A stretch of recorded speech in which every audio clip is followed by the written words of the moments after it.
The incident occurred around 3 p.m. on September 12, 2009. The police received a call from a man who was the manager of convenience store number 71 on Yu Chao Street, Sham Shui Po, Hong Kong. The man reported that a female employee named Xiuyu, who was scheduled to start her shift at 2:40 p.m., had failed to show up without any explanation and could not be reached. The manager explained that, although it had not been a long time since her absence, Yang had been working at the store for a while and had never missed work without notifying someone. What worried him the most was that around the time Yang was supposed to start her shift at 2:40 p.m., a regular customer arrived at the store in a panic, asking if she was at work. When the manager informed the customer that Yang had not arrived, the customer became very serious and insisted that something might have happened and the police needed to be notified immediately. When the manager asked the customer to elaborate, the customer seemed hesitant and uncomfortable recounting the situation. The customer explained that the day before, on the afternoon of September 11th, he had arranged to meet Yang. During their time together, they went to Yang's residence, had sexual relations, and later went out for dinner. During dinner, Yang received a phone call from her boyfriend, who had discovered her affair with the customer. Her boyfriend was furious and demanded that she return home immediately. The manager said the customer had told him that Yang's boyfriend had a volatile temper and often became angry. Given the gravity of the situation, the customer was concerned that Yang's boyfriend might lose control and harm her. The customer had even advised Yang not to go home, but she ignored his advice and insisted on returning. By the next day, no one could reach Yang by phone. The customer, worried, went to her residence to check on her but received no response after knocking for a long time. He then went to the convenience store to find her, only to discover she had not shown up for work. The store manager said that after hearing the customer's story, he felt the situation was very serious. He was also aware of the boyfriend's temper and knew that he cared deeply for Yang, often waiting for her outside the store after her shifts and bringing her meals. Therefore, the store manager decided to contact the police for assistance. After receiving the report, the police dispatched 2 officers to Yang's residence, an apartment located on the 5th floor of the Wo Hing building at 27A to 27F Hinghua Street. When the 2 uniformed officers arrived at the reported address, they identified themselves and knocked on the door. However, despite knocking for a long time, there was no response. Since the police could not yet determine what had happened and had no evidence suggesting Yang was in danger or that any criminal activity was taking place inside the apartment, they could not forcibly enter. Through their investigation, the police learned that the tenant of the apartment was a 40-year-old man named Liang Yao Qiang. They attempted to contact him, but their calls went unanswered. After several efforts, they discovered Liang had a 15-year-old daughter and decided to reach out to her. Eventually, they managed to get through and speak with her. The police asked Liang Yao Qiang's daughter if she knew her father's whereabouts and if he could be contacted. Liang's daughter responded that her father had visited her earlier that day, knelt down, and tearfully apologized, saying, "I've done something wrong and let you down." He told her he was planning to return to his hometown to end his life, urging her to live well with her mother. He gave her 2,000 Hong Kong dollars, over 1,000 Chinese yuan, and a gold ring before leaving. Upon hearing this, the police became increasingly concerned, believing that something serious might have happened. They requested Liang's daughter to immediately bring the keys to the reported apartment to unlock the door. Liang's daughter, alarmed by the request, hurried over without delay. When the police pushed the door open, a strong smell of blood filled the air. Before they could turn on the lights, the dim light from the hallway revealed a woman lying naked, covered in wounds and blood, inside the apartment. They believed this woman was Yang, who had been reported missing. The police discovered that the apartment, which was slightly over 100 square feet, was splattered with bright red stains everywhere. On the wardrobe, chairs, bed sheets, clothing, floor, walls, and even the ceiling. Emergency responders were immediately called to the scene, but unfortunately they confirmed that the woman was already deceased. Shortly thereafter, the forensic examiner also confirmed that the deceased woman was indeed Yang. At this point, the police officially opened a case and focused their investigation on Yang's boyfriend, identifying him as the primary suspect. The most pressing task was to locate Liang Yaoqiang. Liang's daughter recounted that when her father cried and apologized, he mentioned that he would return to mainland China. The police notified the immigration department to restrict Liang from leaving the country. However, the immigration department responded that Liang had already crossed the Luowu checkpoint into mainland China at noon. The police immediately contacted Chinese authorities to request assistance in locating Liang. Meanwhile, forensic investigators at the scene began examining the evidence and conducting an autopsy on young Xiuyu, working to reconstruct what had happened at the time of the crime. The police found a blood-stained kitchen knife on the floor, which they believed to be the murder weapon. Forensic experts also began analyzing the blood patterns at the scene. It was evident that the victim had been violently attacked with the knife, causing blood to splatter throughout the apartment. Investigators estimated that the assailant paused at some point before resuming the attack. This behavior often indicates that the perpetrator tortured the victim, inflicting initial injuries to instill fear and force the victim to disclose information the perpetrator sought. Additionally, a condom containing semen was found at the scene. Testing was required to determine whether the semen belonged to Liang Yaoqiang. The autopsy revealed that Yang was approximately 5 feet 4 inches tall and weighed 108 pounds. Male semen was also detected inside the victim's body, and further testing was necessary to confirm whether it matched Liang Yaoqiang. On Yang's neck, there were signs of strangulation, and her vocal cords were bruised. In addition to the strangulation marks, Yang had 213 stab wounds distributed across her body, including her head, shoulders, arms, chest, back, abdomen, and thighs. Her forearms and both hands also had numerous injuries, believed to be defensive wounds from when she tried to shield herself from the knife. This indicates that Yang was still conscious when she was attacked. What was most terrifying was that, among the 213 wounds, more than 80 were inflicted on her head alone, with many of them going down to the bone. 5 of Yang's teeth had been broken. This was such brutality that even the most seasoned investigators were horrified. The fatal wound was a stab that pierced through the skull into the brain. However, due to the large number of wounds, even forensic experts could not determine the order in which they occurred, leaving them to speculate about the events at the time of the crime. Therefore, the only person who truly knew what happened was the perpetrator. While the police were investigating the crime scene, Liang Yaoqiang called his daughter from China, saying that he had returned to his hometown in Jiangmen, Guangdong Province. Liang hinted that after visiting his parents' graves, he would end his life and told his daughter, "In a day or two I might go to heaven, so remember to light incense for me." Liang's daughter told the police that after hearing her father's words, she advised him not to do so, and to come back to Hong Kong to face the situation. But after hearing this, her father repeatedly said, sorry, before hanging up, and she was unable to reach him again.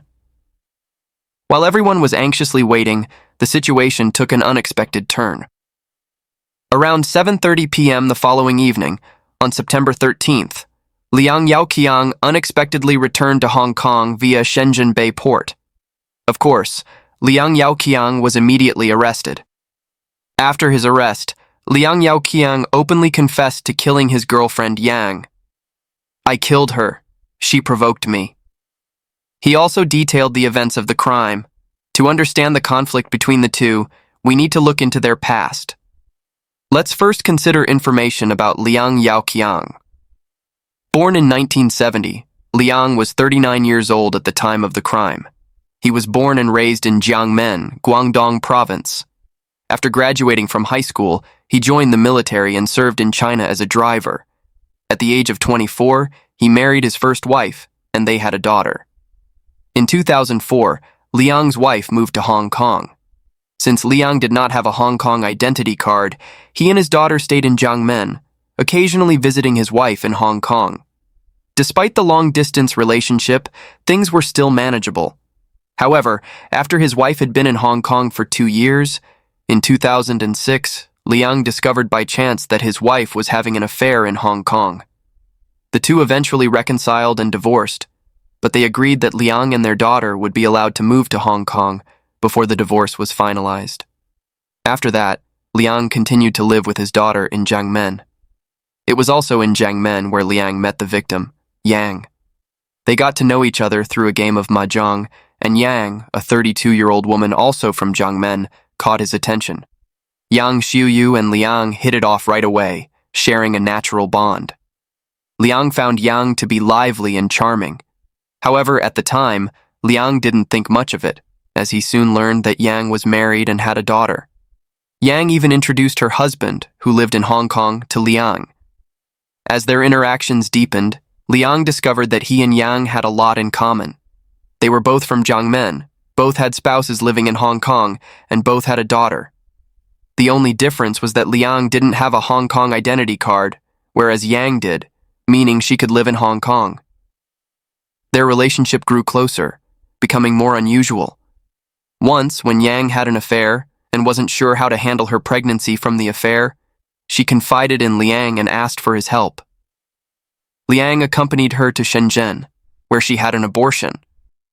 After that event, their relationship became even more secretive, and they eventually started an intimate relationship and officially became a couple.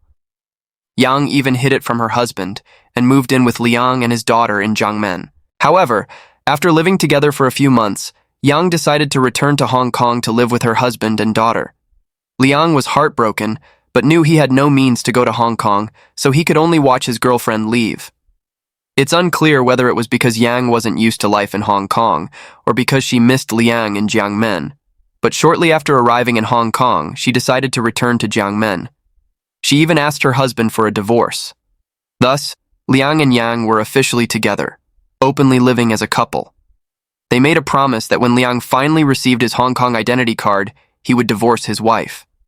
On Liang's 40th birthday, February 1st, 2010, the two of them planned to officially marry in Hong Kong and begin a new life there, starting a new chapter in their lives. At that time, both were filled with hope and anticipation for the future, but unfortunately, they would never get to see that day. On April 1st, 2009, 5 months before the crime occurred, Liang finally received his Hong Kong identity card. He moved to Hong Kong with his daughter. Liang rented a room over 100 square feet on the 5th floor of the Wo Hing building on Hinghua Street, where the crime later took place, for a rent of over 2,000 Hong Kong dollars per month to live with his daughter. The reason he chose this place was because the rent was affordable, and another reason was that Yang worked in Hong Kong, and the Wo Hing building was very close to her workplace, a convenience store on Yu Street. Shortly after, Yang also moved in with Liang and his daughter. Although Liang didn't have a stable job at the time, he was hardworking and made a living through odd jobs like moving houses and assisting with construction. He earned about $1,280, 10,000 Hong Kong dollars per month. On the surface, after Liang moved to Hong Kong, everything seemed to be progressing well. All he had to do was wait a few more months, and after his divorce, the two of them could officially be together. But all of this turned out to be an illusion, because not long after they started living together, problems began to surface in their relationship. Next, let's see how Liang Yaoqiang explained his actions after being arrested.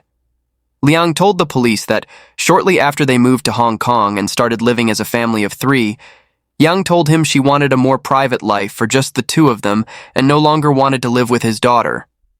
Liang said he was very much in love with Yang, and since his ex-wife also lived in Hong Kong, he agreed to Yang's request and took his daughter to live with his ex-wife. So, he and Yang began their life together as a couple. He treated Yang very thoughtfully, cooking and taking care of all the household chores. Even when he learned that Yang Xiuyu was suffering from foot pain due to standing for long hours at her job at the convenience store, he would massage her feet every evening, helping her put on clothes and socks when she went out. Liang said he spoiled Yang in every way. At first, Yang welcomed this care.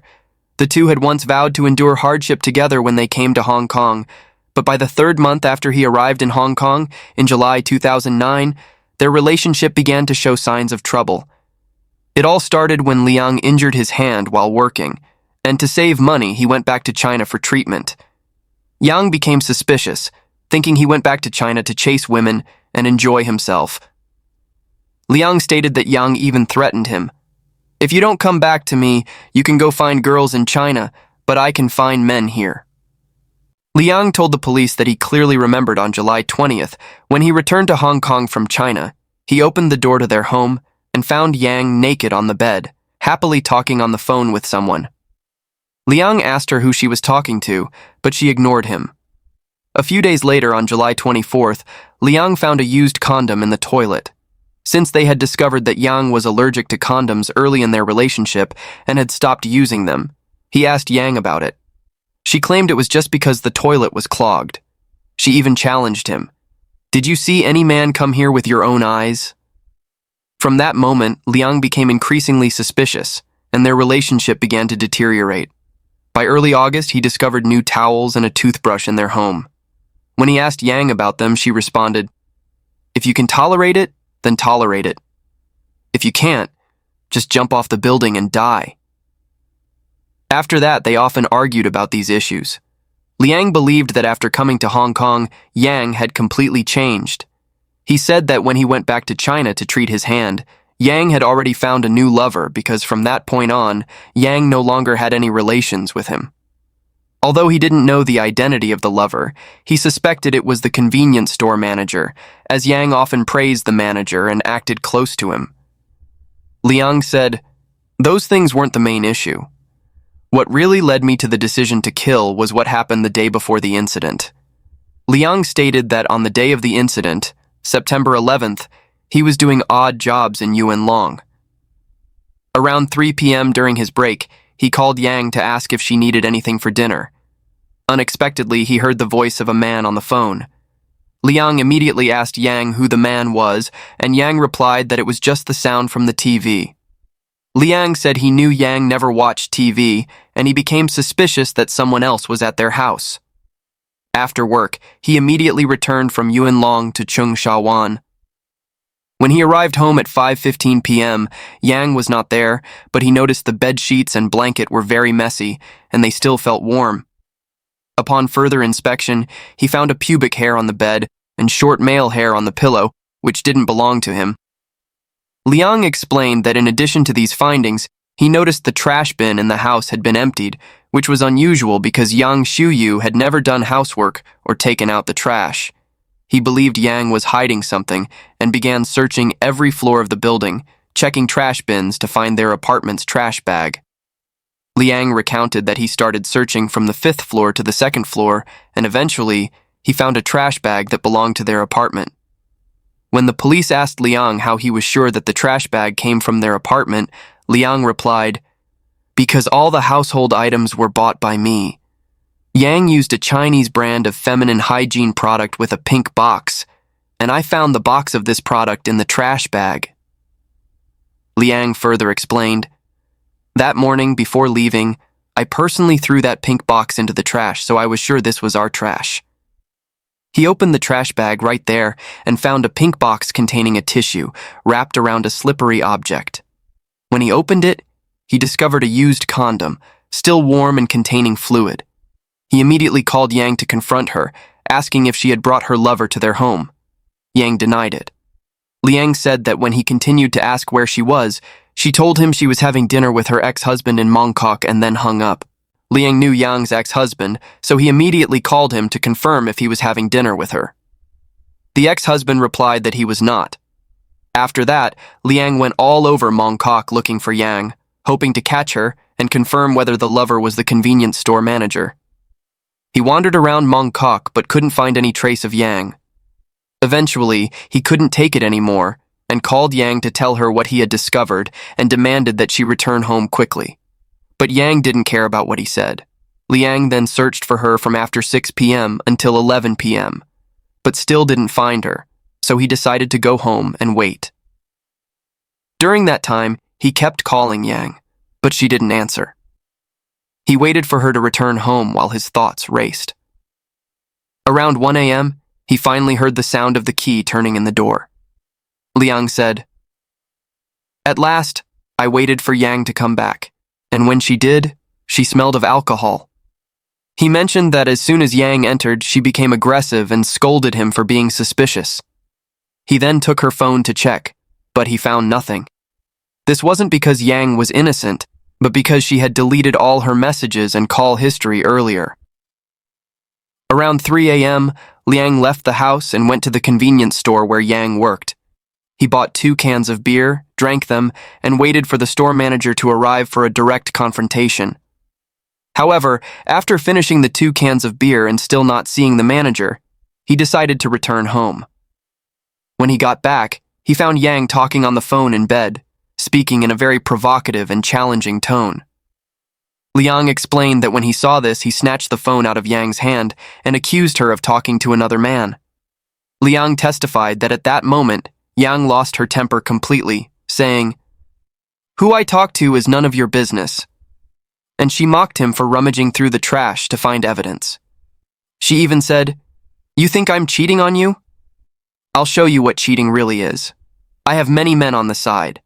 I can call whoever I want, even the ugliest ones are better looking than you, and every one of them is better in bed than you. If you can't take it, go jump out of here." At that point, Liang felt worthless after Yang's insults. He tried 3 times to open the window and jump out, but each time Yang stopped him. Liang said that after about half an hour of arguing, Yang called her ex-husband, claiming that Liang had hit her. Liang recounted that when he heard this, he grabbed Yang's phone and apologized to her ex-husband.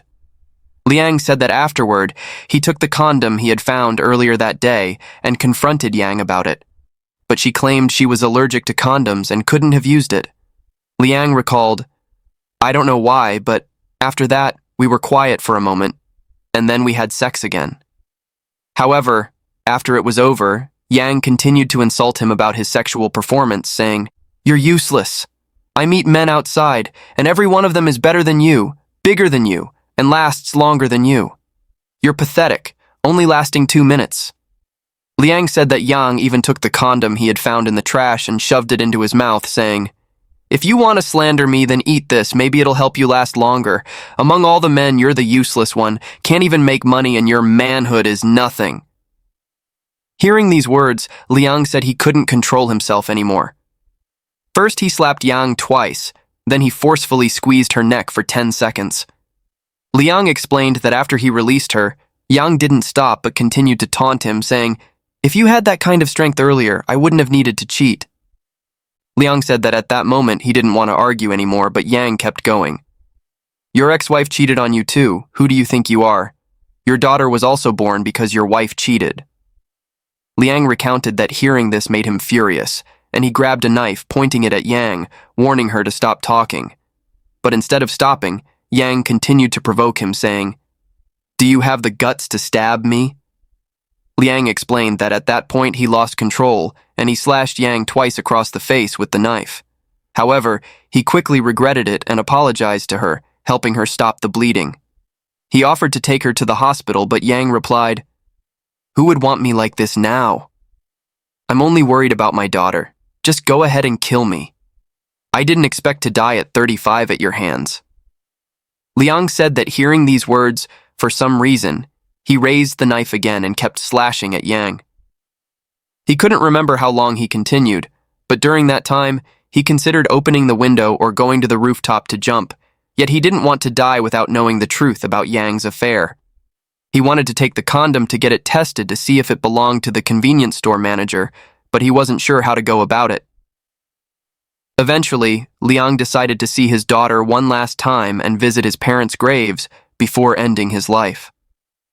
After visiting his parents' graves in China, he tried to overdose on sleeping pills but was saved by others. He later regretted it and remembered his daughter's words, so he returned to turn himself in. This is the version of events that Liang Yaoqiang confessed to after being arrested. Of course, this is just Liang's one-sided account, and its authenticity still needs further investigation. Next, we will see whether the truth can be uncovered in court. Will Liang Yaoqiang be able to clear the doubts in his mind in front of the court? Will we find out who his lover really was? Whether it was the convenience store manager or the regular customer the manager mentioned, or if there was no affair at all? 1 year after the case, on October 11th, 2010, this sensational case was officially brought to trial at the Supreme Court.